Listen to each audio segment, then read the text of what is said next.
Baik, saudara, kita awali informasi pagi ini. Pemeriksaan Wasmat Edi Susilo, Wakil Ketua DPRD Kota Tegal, sebagai tersangka kasus dugaan pelanggaran protokol kesehatan yang viral di media sosial berlangsung selama 5 jam di Polda Jawa Tengah, Semarang.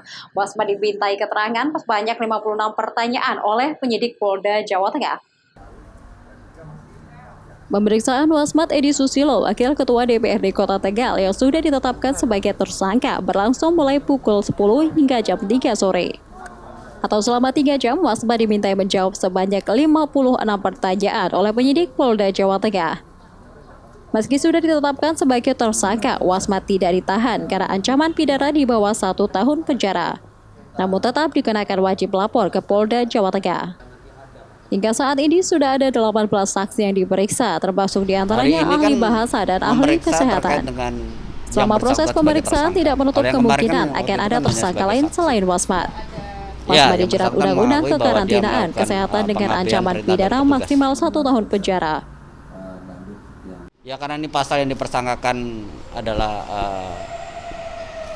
tidak memenuhi kuota untuk ditahan, ya kita lakukan wajib lapor kepada yang bersangkutan. Namun apabila nanti ada perkembangan kasus, misalnya ada petunjuk dari jaksa dan sebagainya, akan tetap kita lakukan pemeriksaan lanjutan. Usai diperiksa, Wasmat yang hadir sendiri tanpa kuasa hukum yang meminta maaf kepada Presiden Joko Widodo, jajaran TNI Polri dan masyarakat Indonesia, khususnya masyarakat Kota Tegal.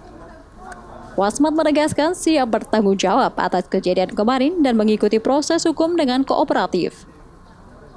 Pasca hajatan ada ratusan masyarakat, termasuk 6 anggota keluarga Wasmat yang melakukan rapid dan swab, hasilnya non-reaktif.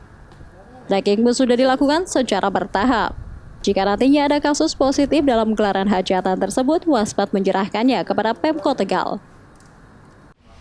Yang pertama, karena ini sudah menjadikan isu nasional, kami secara pribadi dan sebagai sekaligus Soebul Hajat menyampaikan permohonan maaf yang setulus-tulusnya atas kelalaian saya, khususnya kepada Presiden RI Bapak Haji Insinyur Jokowi dan seluruh jajaran TNI Polri, khususnya Kepolisian Resor Kota Tegal dan jajaran Polda Jateng yang sudah secara respon memproses permasalahan ini secara profesional. Agenda berikutnya dari kasus ini adalah melimpahkan berkas kepada Kejaksaan. Raida Balpi, Dedi Setio, Kompas TV, Semarang.